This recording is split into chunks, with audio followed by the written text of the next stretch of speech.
हाय. माचा try करते पहिल्यांदा. Blue टोकाईचा माचा आहे. नॉट अ ब्रँड प्रमोशन, पण हा कोकोनट माचा आहे.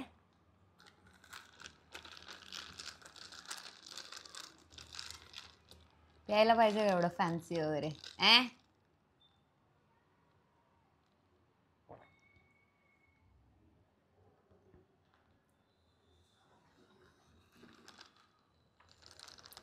मस्त आहे.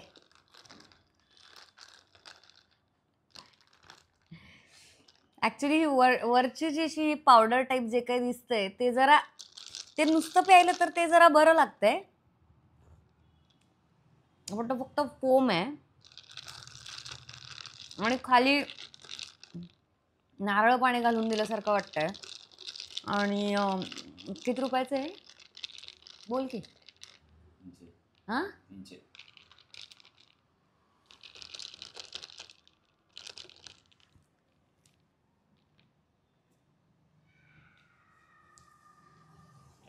डायरेक्ट नारळ पाणी आहे. अजिबात पिऊ नका. माझ्याकडे बघा, मी पिताना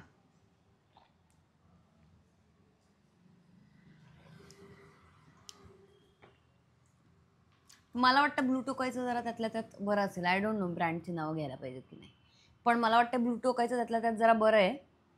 बाहेरचे अजून खराब असणार म्हणून लोक एवढं वाईट तोंड करतात हे प्यायल्यानंतर.